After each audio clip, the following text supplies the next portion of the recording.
All right, good evening, everyone, and welcome to the Capital Regional International Airport PFAS Town Hall.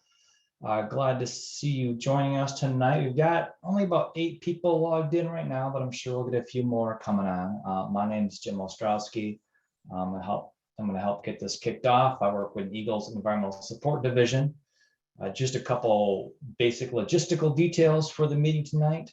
All lines are muted at this point, and we are also recording the meeting. So we'll be posting the recording up on our YouTube channel for the next couple days for those that maybe want to see it, that didn't get to see it in its entirety, or would like to pass along to somebody else. Also, when we do get to the Q&A part of tonight's meeting, there's a couple different ways you can ask a question. You can type a question into the Q&A box on your Zoom toolbar. And we'll be getting to those after the presentation. Also, when we open it up for questions, if you'd like to voice your question or comment, you can click the raise hand icon and we will call on you and we'll allow you to unmute your line at that point. If anybody joins us on phone, and it doesn't look like we have anybody on phone only, but if they do, they can click #2 and it'll show that your hand is raised and we will call on you by your phone number and allow you to unmute yourself. That's all the details I have, so I'm going to turn over to Abigail Hendershot to take it away. All right, thanks, Jim. Hold on a second while I go ahead and, okay, yes. Let me share my screen here so that you guys can all see that. All right, excellent. So thanks everybody for coming tonight, for being part of our presentation.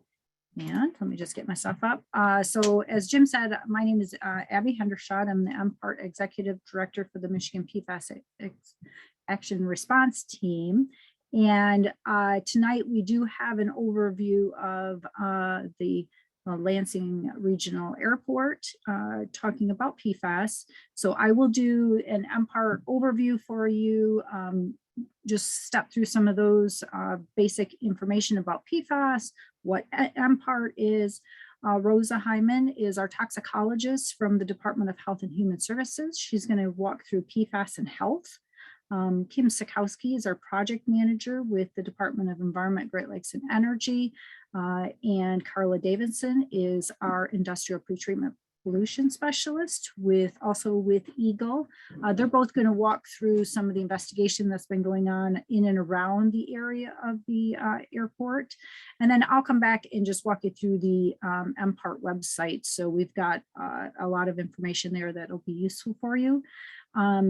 And we will have plenty of time for questions and answers. So go ahead and type your questions into the Q&A box. We'll save them for the end. We will have opportunities for you to unmute yourself and raise your hand as well. So before I do that, I do want to take a minute and introduce to you the CEO of the Lansing Regional International Airport. Nicole Noel Williams is on the phone today, and I just want her to go ahead and unmute and say hi to everybody and say a few words. Nicole? Thank you, Abigail. Yes, hi, Nicole Noel Williams. I'm the President CEO for the Capital Region Airport Authority, and we want to thank EGLE and MPAR for giving us the opportunity to say a few words at the end of the presentation tonight. We do have a few other folks from our team that's here. We've got Rob Benstein. He is our Chief Operating Officer. Ron O'Neill, he's our Director of Facilities and Infrastructure. Catherine Jampiga, she is our Director of Marketing, is also our Public Information Officer, as well as Lisa Barna, she's our Manager of Business Development, that have joined this evening. So thank you again, Abigail, and look forward to the presentation tonight. Excellent. Thank you, Nicole. Appreciate it. All right, let's go ahead and get started. As I said, there we go. So MPART is our Michigan PFAS Action Response Team.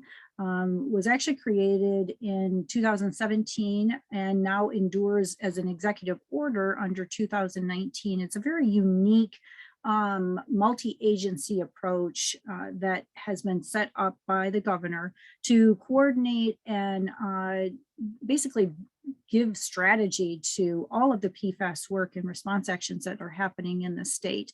And so this is really a unique, one of a kind approach to any kind of a response like this. And so it's been very effective to help us strategize that PFAS responses and be able to effectively manage public health risks around PFAS. So what are PFAS? And I'm going to say that with the long A, PFAS. They're per and polyfluoroalkyl substances. PFAS refers to the whole family of compounds. They all have very strong carbon-fluorine bonds. This is what makes the PFAS such a unique chemical structure. They have great surfactant properties. They're very, very highly stable, which means they persist in the environment.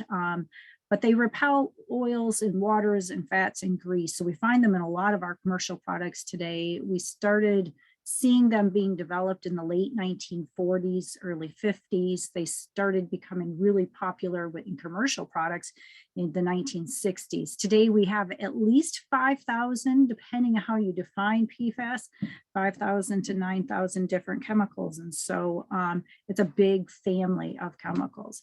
Why are we concerned with PFAS? So we're finding PFAS in a lot of different parts of our ecosystem, in a lot of different, our waters and our soils and our air.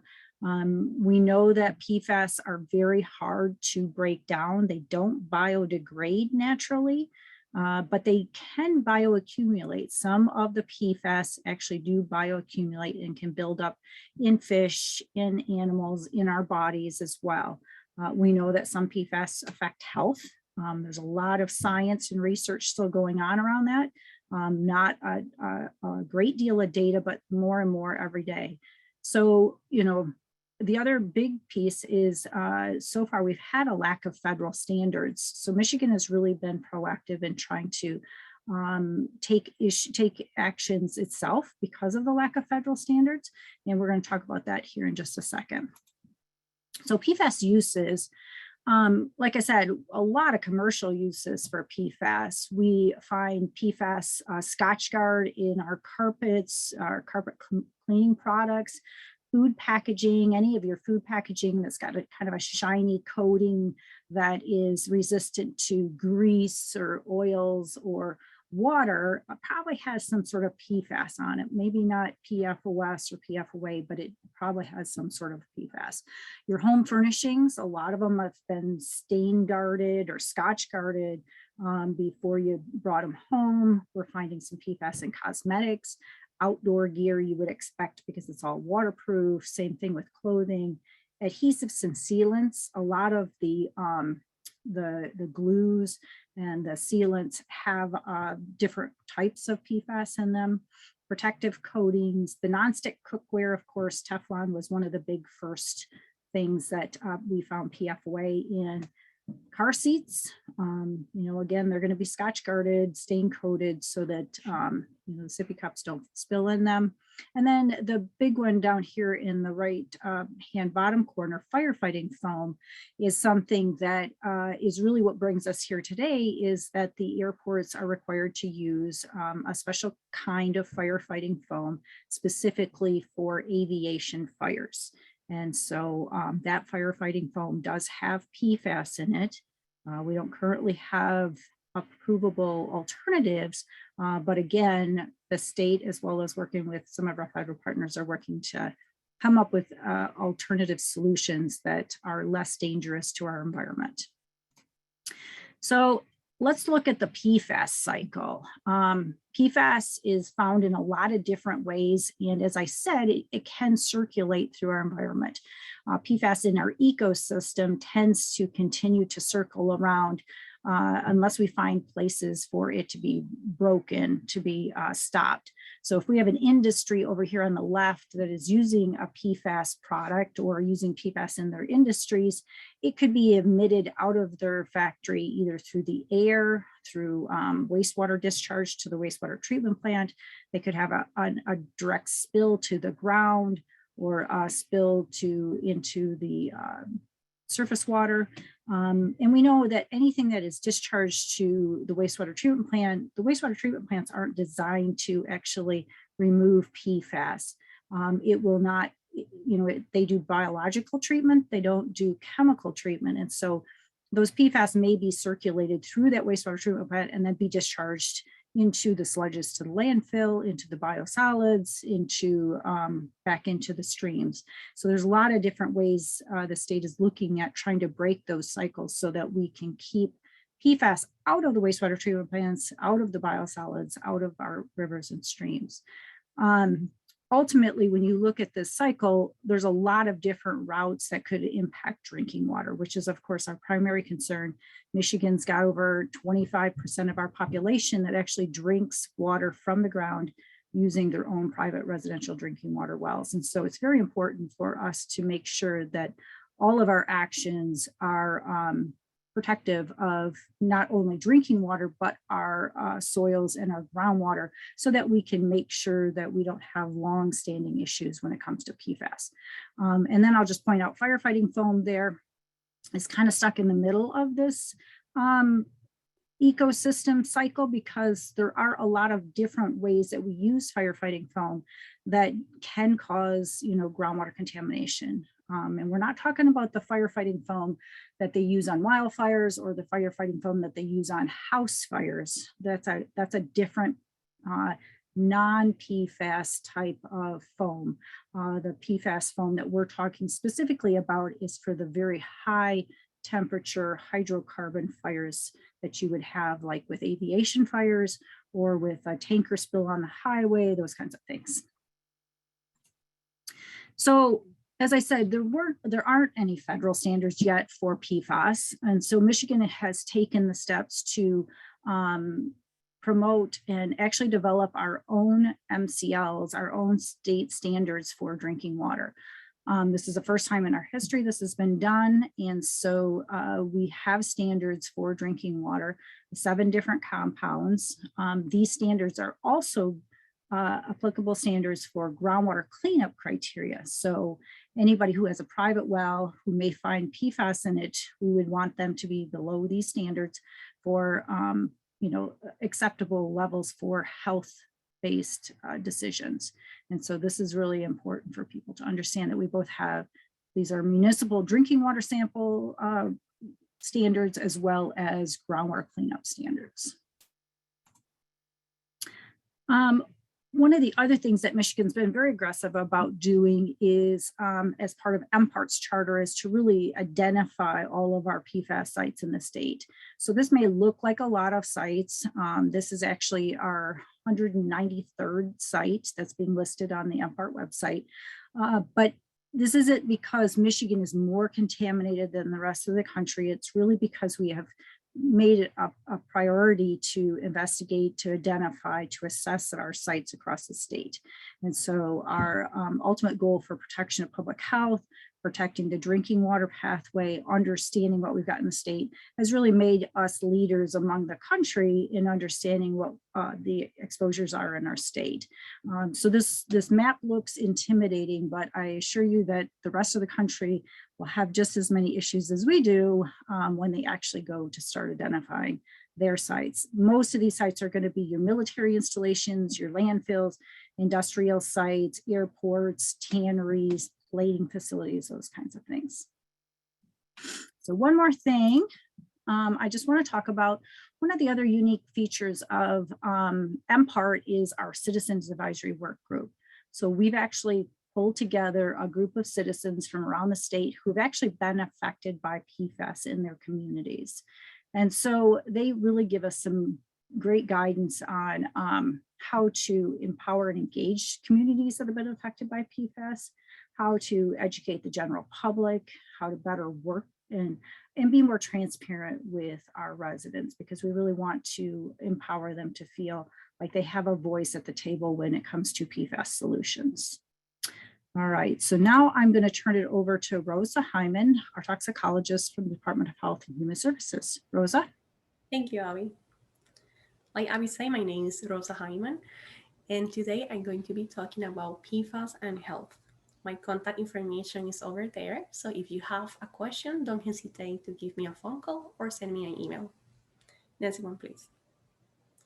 First, I'm going to be talking about the role of MDHHS and the local health department. And our role is to understand the health concern that the community is facing. For that, we developed a plan to investigate and address the health risk. In this plan, EGLE leads the site investigation, and local health department and MDHHS lead the public health planning and response. We also evaluate PFAS exposure to residents in the community, in where we recommend public health actions as needed. Next one, please. So how someone can be exposed to PFAS? So a person can be exposed to PFAS, especially by swallowing the PFAS or by ingesting the PFAS, especially by drinking contaminated water or eating fish caught from water contaminated, or eating fish caught from water that are contaminated by PFAS. So once we know that, if we know that there are lakes or rivers that are contaminated by PFAS, especially PFOS, we sample fish for those lakes and rivers. And if the fish have levels of PFOS, we issue something called Eat Safe Fish Guidelines for those rivers and lakes. Another way in which a person can be exposed to PFAS is by incidental swallowing of contaminated soil or dust. And we see this mostly in children because of the hand-to-mouth behavior. Also by eating food packaged in material containing PFAS or using some consumer products. It's important to say that PFAS absorption through the skin is typically not a concern, so people can keep using their water to showering or cleaning their home. Next one, please.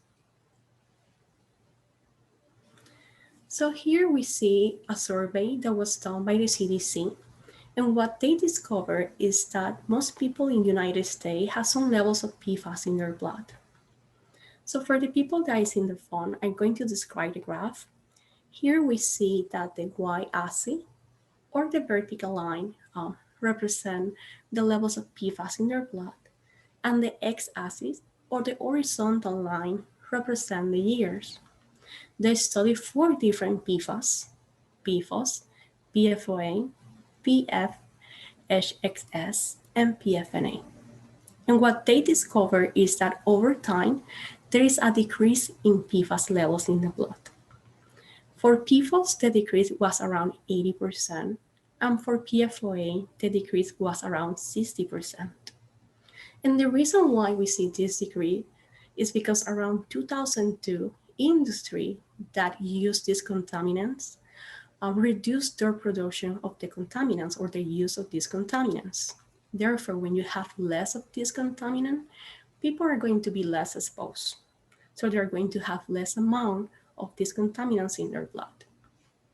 Next one, please. There are some health effects that have been associated with PFAS. For example, we have reduced fertility, high blood pressure or preeclampsia in pregnant women, a small decrease in infant birth weight, high cholesterol, especially total cholesterol and LDL cholesterol. And we know LDL cholesterol has bad cholesterol. Next one, please. Other health effects that have been associated with PFAS are thyroid disease, liver damage, decreased immune system response to vaccines, and developing certain type of cancer, in particular kidney and testicular cancer. And we see this last one with PFOA.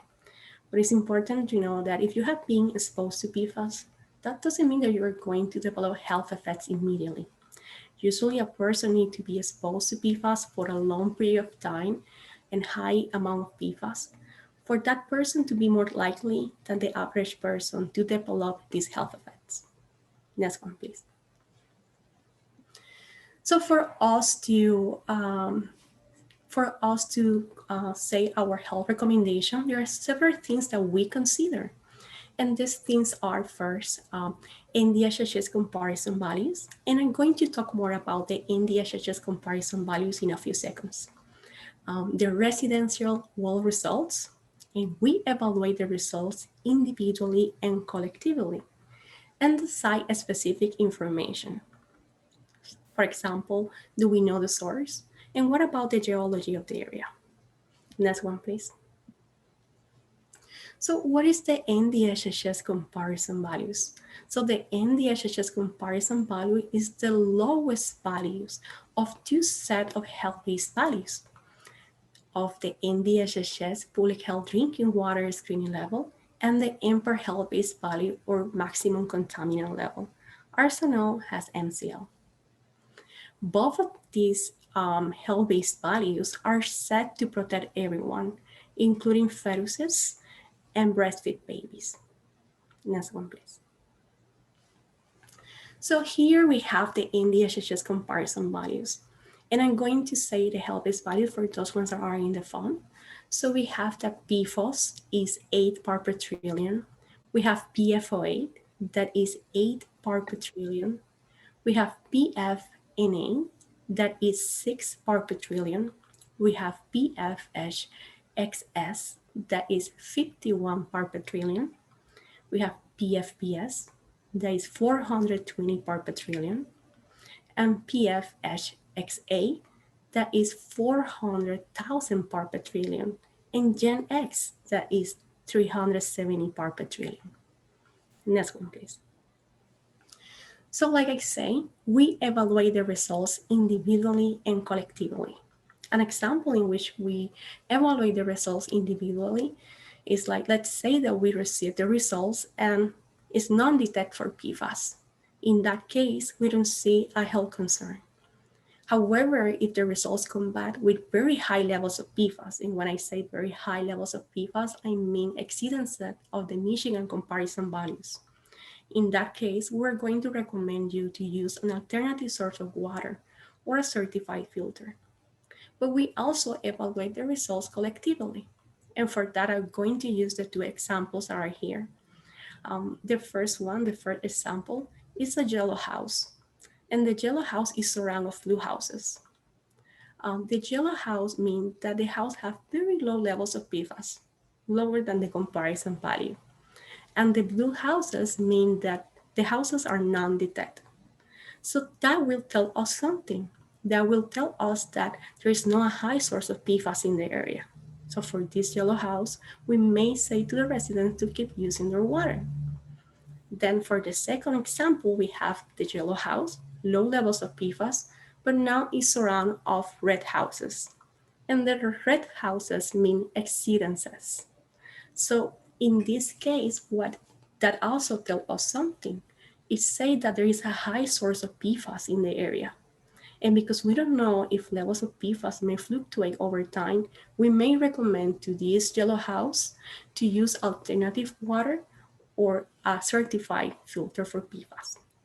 Next one, please. Other things that we consider are the geology and other information. For example, do we know the source? Is the contamination coming because of the use of AFFF or because there is a landfill in the area? The geology. Is your well in a deeper protected aquifer or in a shallow unprotected aquifer? Is your well in clay or in sand? Also, we consider the plume. Is your house located in the plume of the contamination or is outside the plume of the contamination? Next one, please. So once we have all this information and we evaluate all this information, we make our public health response actions. And these 3 bullet points over here represent our public health response actions. We may say no public health action necessary. If your house is non-detected outside of the plume of the contamination, then there will not be any public health action necessary. However, we may recommend filtration system or the use of alternative source of water. And the reason why we may recommend this is because we may need more time to conduct the investigation. We may need more time to know how the contaminations run. What is the plume of the contamination? Or also because we may provide residents, we don't know if levels of PFAS may fluctuate over time. So because we don't know if levels of PFAS fluctuate over time, and the investigation is still ongoing, we may also provide filters, or we may recommend alternative source of water, like the second example of the yellow house. Or lastly, we may provide education, like provide information about PFAS in water. So now I'm going to talk about the Eat Safe Fish guidelines. And the Eat Safe Fish guideline is something that you can find in the michigan.gov/Eat Safe Fish. So in here, they will provide you information about different water bodies, and then we have different type of fish, what is the chemical of concern, and how much of this fish can you eat per month. Here I am presenting what water body we have that is close to the site. We know that the Grand River is close to the site, and we have an Eat Safe Fish guideline for the Grand River. Here we see that the chemical of concern is PCB. But again, if you want to know more about the Eat Safe Fish, just have to go to the michigan.gov Eat Safe Fish. Thank you. Next one, please. So if you see here, this is an image of the area where the Capital Airport is located. You will see the Capital Airport in the middle, and you will see that there are other water bodies near to the airport. We see the Jones Lake, and we also see the Reynolds Drain. And I am presenting this because samples of fish were also taken from these two water bodies. Specifically, if you see the star over there in the map, that's where fish were taken for sampling. Right now, the samples are in the lab, and they're going to be evaluated for mercury and for PFAS too. And once we have more information, we're going to update the information that we have in the Eat Safe Fish guidelines. Next one, please. Thank you so much for being here today. Again, if you have any questions, don't hesitate to send me an email or give me a phone call. Now I'm going to let Yuri King, our project manager. Thank you. Hi, everyone. I'm going to do the overview part of this presentation for information we know so far about the Capital Region Airport.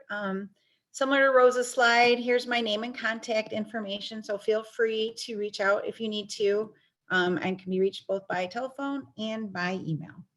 Next slide. So for those of you who aren't terribly familiar with the airport, it is located on the north side of Lansing.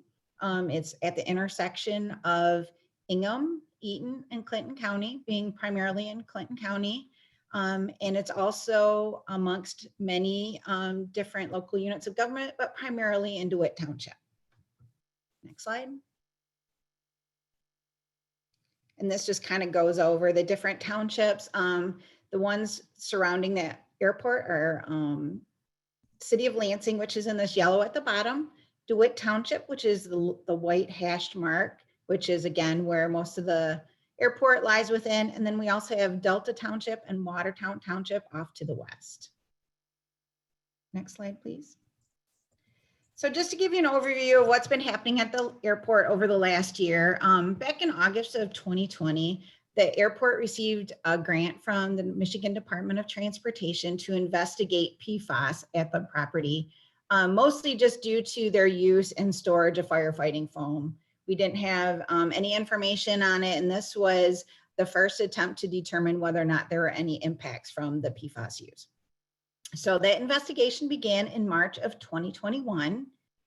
And while this was going on, it was a recommendation of the Citizens Action Workgroup that EGLE proactively conducts some residential sampling in the area.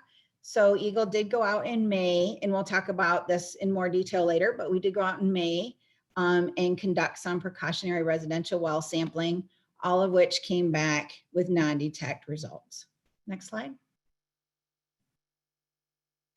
Then starting in July of this year, there is a hangar on the property on Lansing's airport property that Department of Military and Veteran Affairs leases, and they initiated their own investigation just of the property that they were using. And it is for similar reasons that they also had PFAS on hand in case of a fire. So they were both storing and using the property for testing purposes with the PFAS.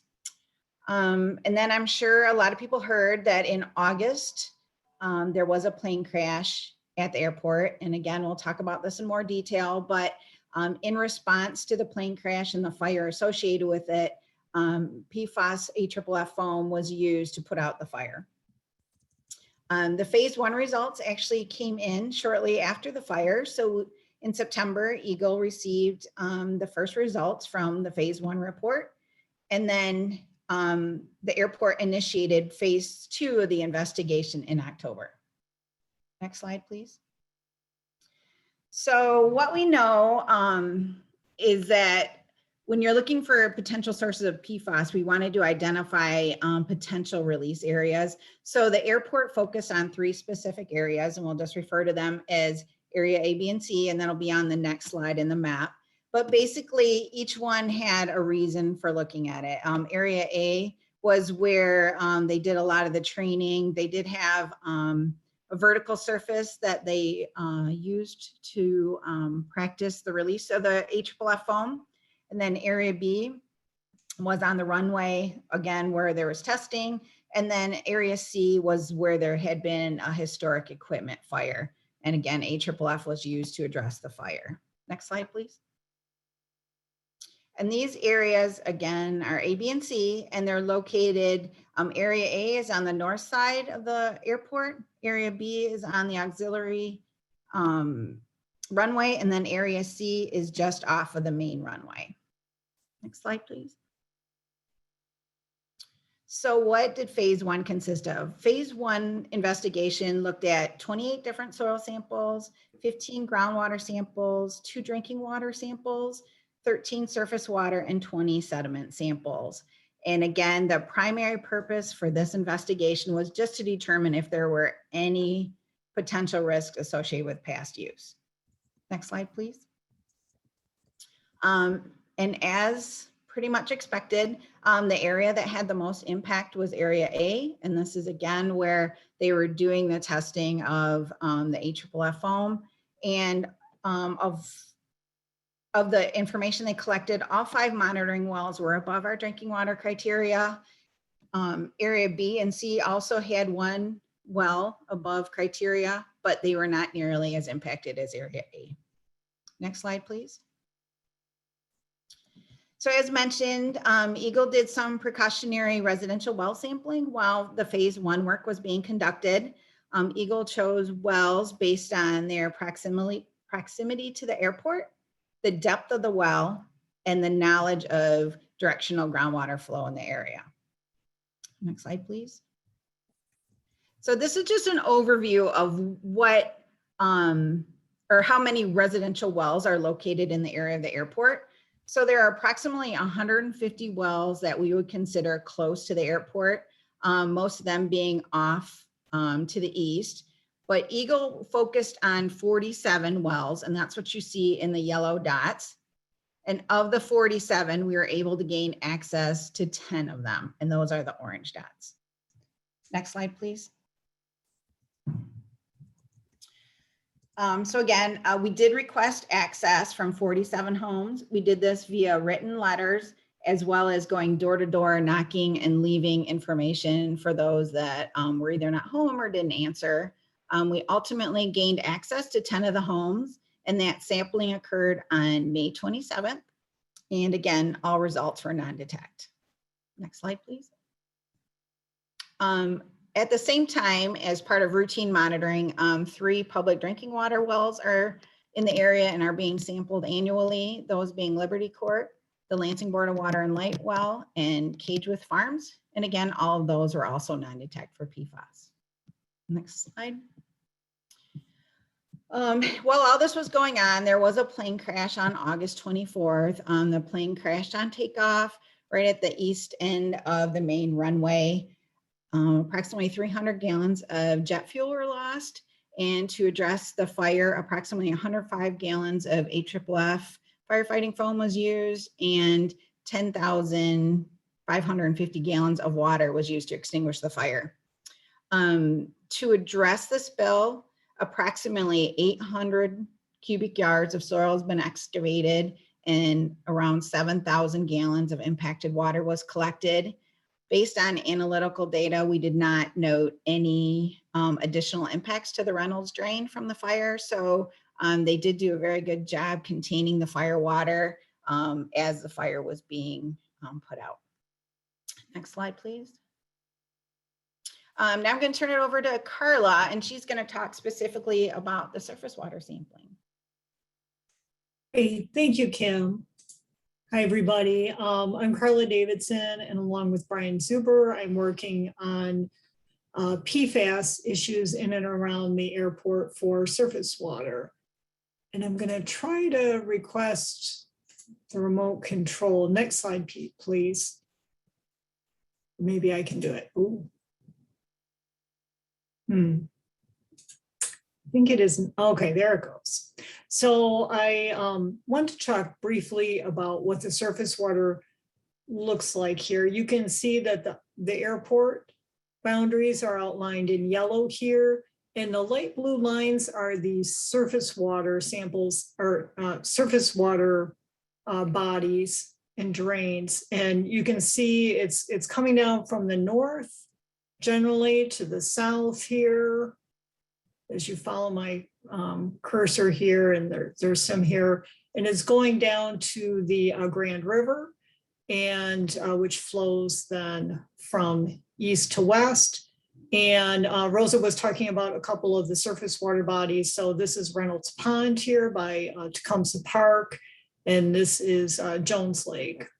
So those are two areas that we have looked at the fish in. But I wanted to give you that big view so you could see kind of what we're talking about here.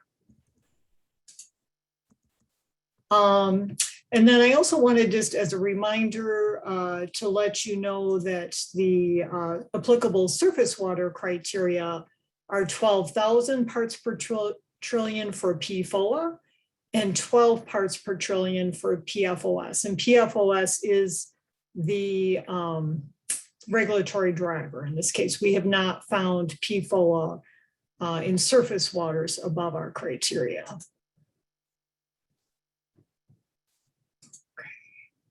And I wanted to talk a little bit about the sampling that has been done so far in surface waters. So 3 teams have, that you can see here, have done sampling so far.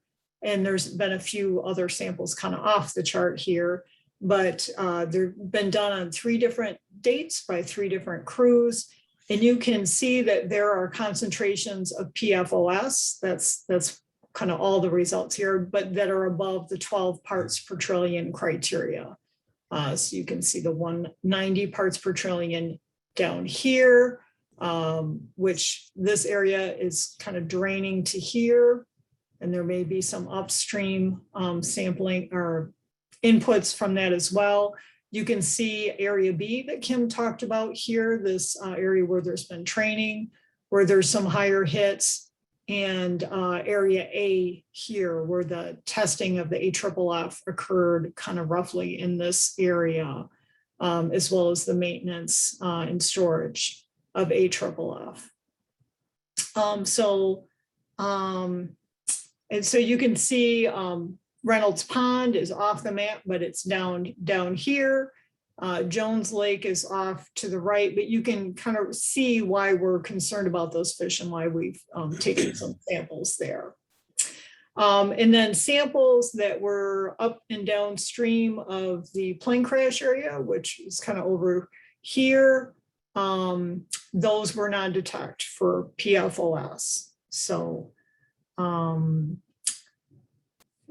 And then we also took a sample downstream in Reynolds Pond after the crash, and it was somewhat elevated, but not more elevated than it has been in the past. So we're not really seeing an impact from that plane crash.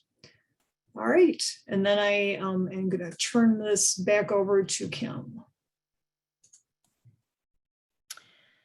So we kind of want to talk about where we're going next. And as I mentioned, the airport has begun the phase 2 investigation. And the point of phase 2 was to get a better delineation on the areas that we did find some impact at. So they're going to do some additional soil and groundwater samples.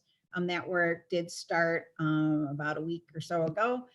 So those results are pending. They'll also be doing, the airport, excuse me, will also be doing some additional surface and stormwater sampling. And we will continue to characterize any PFAS impacts that are impacted.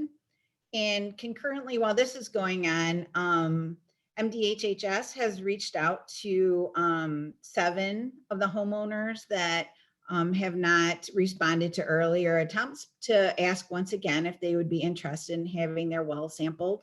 And again, their well was chosen most at what would be considered a high risk well, whether it was shallow or if it was in close proximity to the airport, just again to be on the safe side. So that was, those letters went out, I believe it was late last week. So hopefully we'll hear some response back. Next slide, please.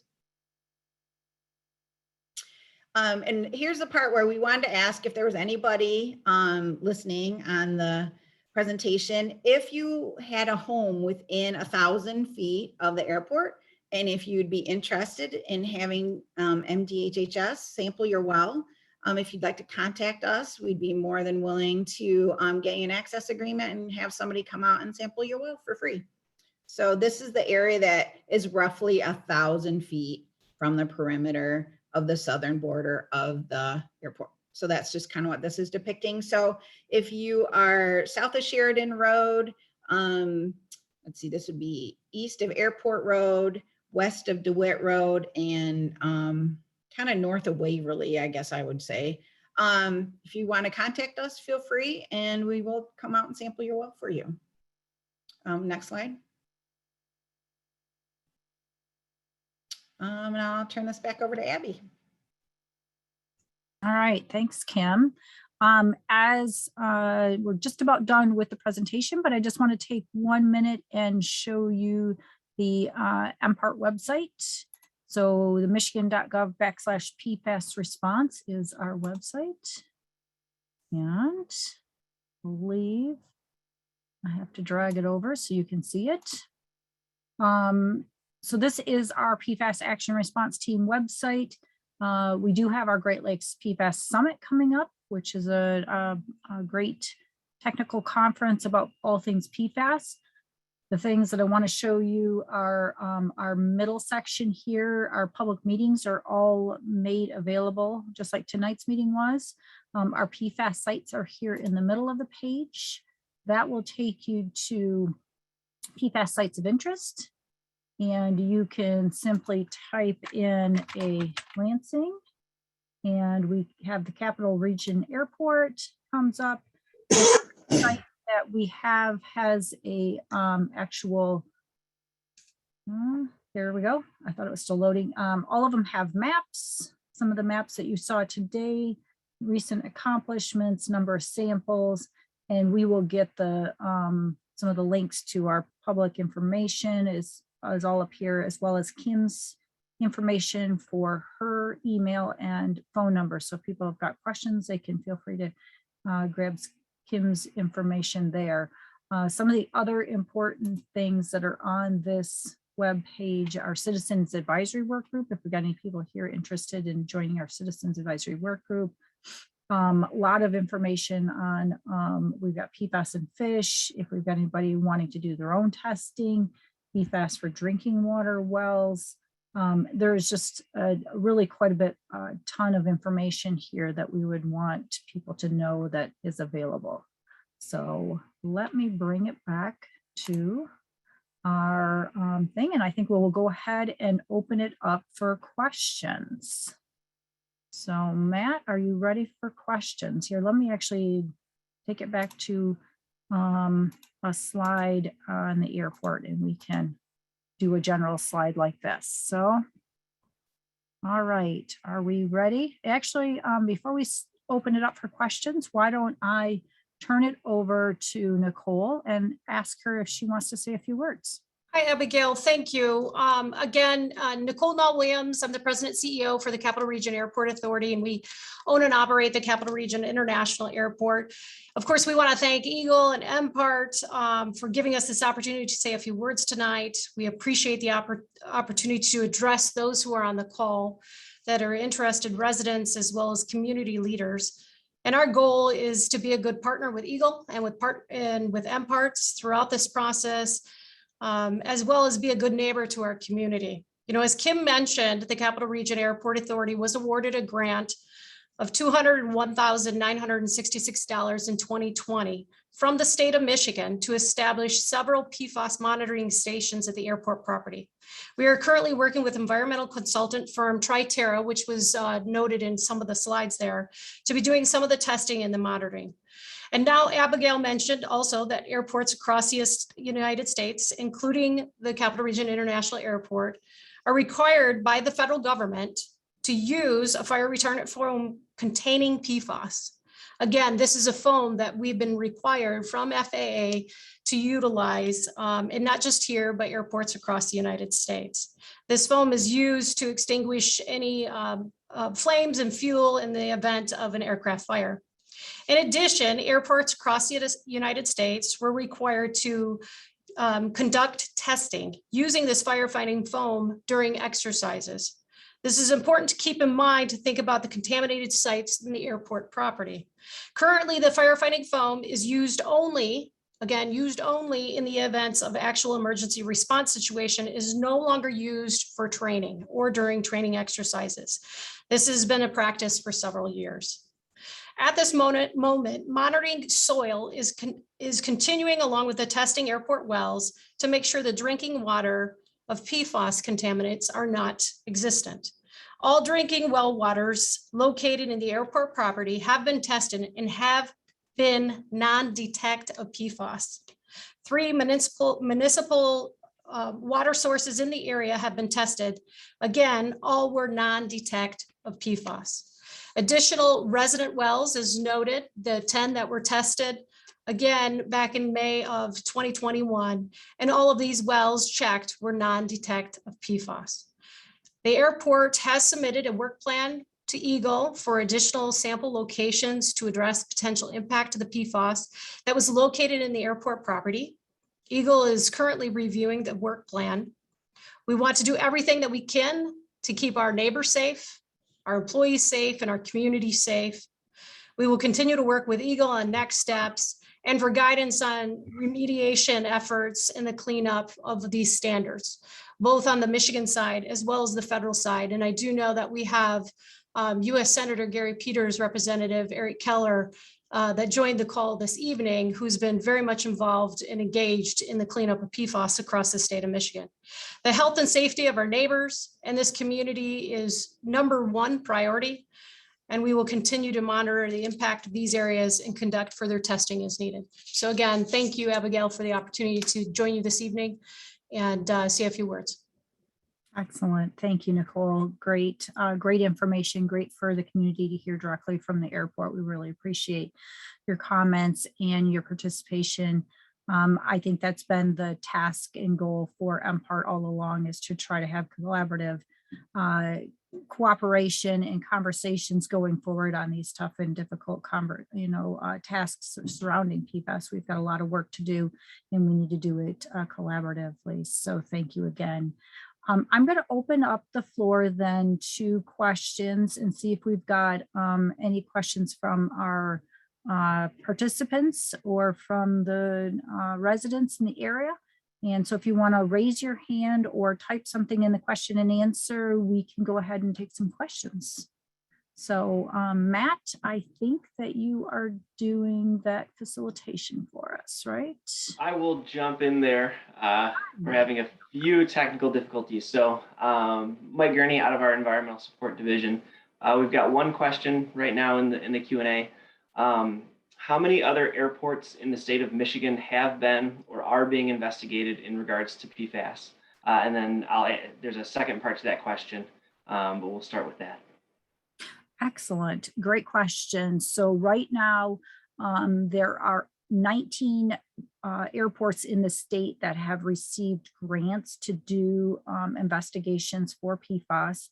There is, when it comes to airports required to be using PFAS for firefighting, it's specifically those that are commercial airports of a certain size. They call them Part 139 airports, and they have specific size requirements that would mean they would carry larger planes with more passengers, and so they would need to have AFFF on hand in case of an emergency, in case of life and death types of emergencies. And so those are the airports that were specifically called out to receive these funds. We thought they were the most important to be able to get this funding to do grant work and investigation for PFAS. So 19 right now are currently investigating for PFAS. All of them have been evaluated for drinking water wells around the outsides of them, and we're continuing to get the information and data back from those airports. Thank you. And then the second part to that was, does the investigation hinder development of the CRIA or prohibit additional expansion efforts? That is a good question. I don't know what the CRIA is. Maybe we can have do you know, Nicole? Yeah, it's the abbreviation for Capital Region International Airport. Thank you. I would say that I'm going to pass that over to Nicole because maybe she can talk about expansion efforts. Obviously, the investigation is in certain areas of the airport, and maybe she can talk more about any expansion efforts that are going on. Again, great question. I think that's one of our concerns as well, and concerns for airports across the state of Michigan. With no standard that's been put in place yet for soil, it does create a delay as of right now from what other airports are experiencing in being able to move forward with various projects. So this is something that we do need to continue to work with, and EGLE and MPARTs and our federal government needs to play a role in this as well, in helping to make sure there are standards put in place that we don't have projects that are on hold, especially as we're looking at all these infrastructure dollars that are coming out from the federal and coming in, federal government and coming into the state, in addition to other infrastructure projects that now's not the time for the state to create this hold or delay in development projects. So we want to continue to work with the state and with our federal partners to make sure that that doesn't happen. But I don't think there's a clear answer on that. And I guess I'd kick that back to Abigail if there is a clear answer on any potential delay if PFOS is in presence in soil for various infrastructure development projects.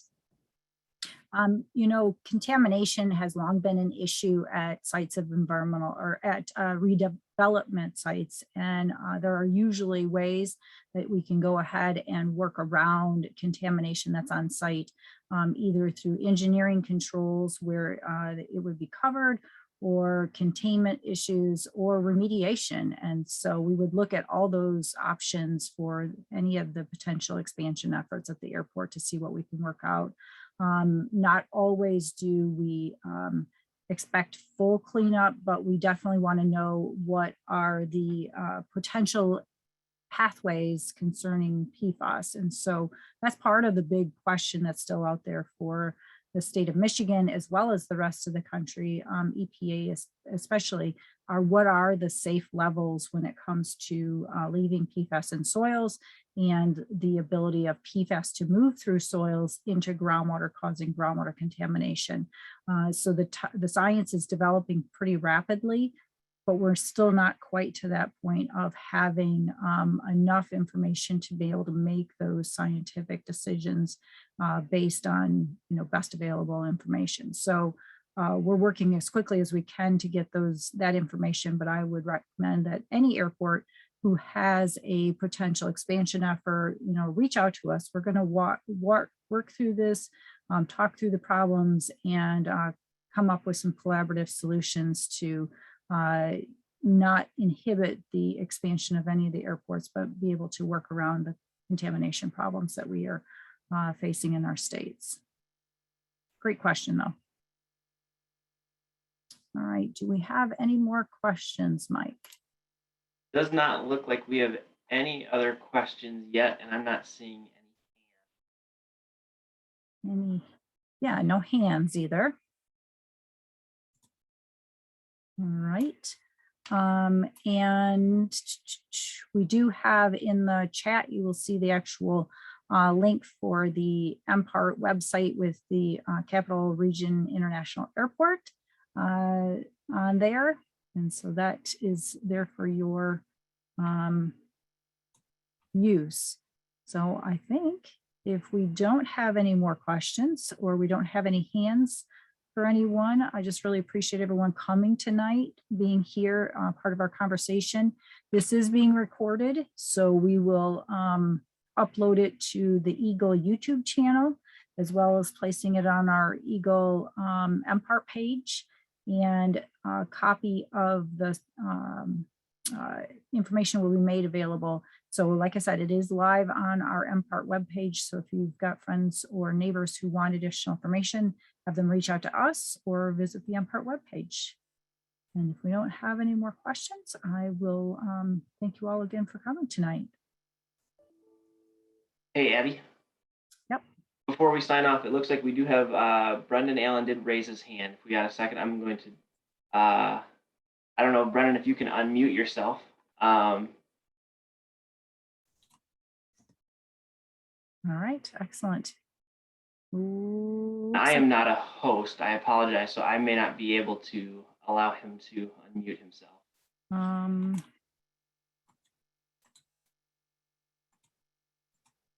don't know. Matt, are you back on the call yet? Ooh. I apologize. This is what happens when they put somebody 3 days on the job in charge.